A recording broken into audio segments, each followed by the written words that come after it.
पूर्वी खबर। रानीगंज के पंजाबी मोड़ स्थित एनएसबी रोड के सामने आत्मरक्षा शिविर का उद्घाटन किया गया। यह समारोह शाम को 5:30 बजे रॉयल केयर हॉस्पिटल के सामने हुआ।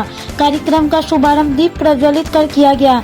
इस कार्यक्रम में मुख्य अतिथि के रूप में doctor Animan Ghosh, Shubhanand ji Maharaj, doctor Shubhranshu Samanto, doctor Chaitali Vasu, doctor Piyali Das Gupta उपस्थित थे।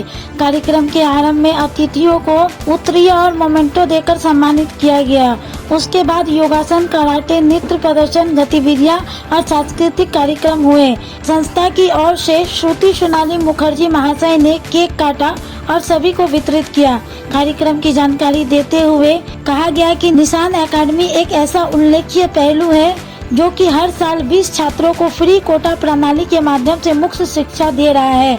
इस पहल को वास्तव में सराहना किया जाना चाहिए। शिक्षा को बढ़ावा देने के लिए एकेडमी के माध्यम से सामाजिक सेवा गतिविधियों को संचालित किया जा रहा है।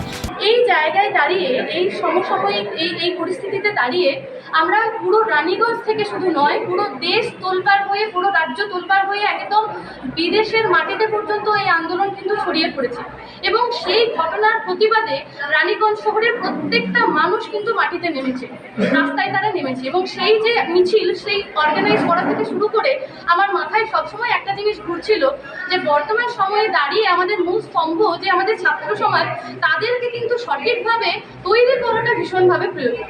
কারণ একটা বাচ্চা সে কিন্তু ছোট্টবেলা থেকে শিক্ষাটা পাচ্ছে, একদম সে যখন একদম ছোট তখন যদি তাকে সঠিকভাবে শিক্ষা দেওয়া হয় যে কিভাবে সে বড়দের সাথে কথা বলবে, কিভাবে সে মেয়েদের সাথে কথা বলবে, মহিলাদের সঙ্গে সে কিভাবে ট্রিট করবে, সেই শিক্ষাটা যদি প্রথম দিন থেকে তাদের থেকে যায় তাহলে কিন্তু তাদের জন্য খুব সুবিধা বিষয়টা। কিন্তু আমরা কিন্তু গোড়ায় গলতটা করছি, আমরা ছোটবেলাতে বাচ্চাদেরকে সেই শিক্ষা কখনো দিতে পারছি না এবং আলটিমেটলি যখন তারা বড় হচ্ছে, যখন তারা সেই সেই শিক্ষাটা তারা পাচ্ছে না, তখন গিয়ে আমরা দোষারোপ করছি সমাজ ব্যবস্থায়, তখন গিয়ে আমরা দোষারোপ করছি পারিবারিক শিক্ষা, কিন্তু সেটা কিন্তু নয়। প্রথম দিন থেকে আমাদের বাচ্চাদেরকে তৈরি করার পেছনে উঠে পড়ে লাগতে হবে। এই যে আমাদের সেলফ ডিফেন্স ক্যাম্প, এর মাধ্যমে আমরা রানীগঞ্জ শহরে প্রত্যেকটা মানুষকে আমরা সম্পূর্ণ বিনামূল্যে সেলফ ডিফেন্স শেখাতে চলেছি। এর জন্য কোনো টাকা পয়সা আপনাদেরকে দিতে হবে না। আগামী দুর্গাপুজো অবধি আমরা সম্পূর্ণ বিনামূল্যে এই ক্যাম্পটি অর্গানাইজ করছি। এখানে 4টে বিষয় শেখানো হবে। প্রথম কথা হচ্ছে আমাদের ফিজিক্যাল স্ট্রেংথ ট্রেনিং, তার মধ্যে রয়েছে যোগা, জুম্বা, অ্যারোবিক্স এবং ক্যারাটে, এবং তার পাশাপাশি মেন্টাল স্ট্রেংথ ট্রেনিং, যে কথাটা বলছিলাম যে ছেলে মেয়েদের মানসিকভাবে শক্ত হওয়াটা খুব দরকার, মানবিক হওয়াটা খুব দরকার। সমাজের একজন হয়ে ওঠার পেছনে মানবিকতার অবদান কিন্তু অনস্বীকার্য।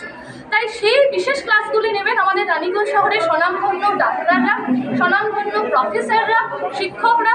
এই বিষয়ে আমি আমার স্কুল, আমার কলেজ এবং আমার পরিচিত সমস্ত ডাক্তারদের সাথে কথা বলেছি। তারা প্রত্যেকে রাজি আছেন এবং তারা মাসে 1 দিন 8 দিন এসে আমাদের এখানে ক্লাসগুলি নেবেন। अब तक के लिए बस इतना ही।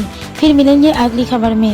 कैमरामैन बिट्टू के साथ मनोज नाग की रिपोर्ट, पूर्वी खबर, रानीगंज। हमारे चैनल को लाइक, शेयर, सब्सक्राइब करना ना भूलें और बेल आइकन को दबाना ना भूलें और देखते रहें पूर्वी खबर। पूर्वी खबर, नजर सब पर।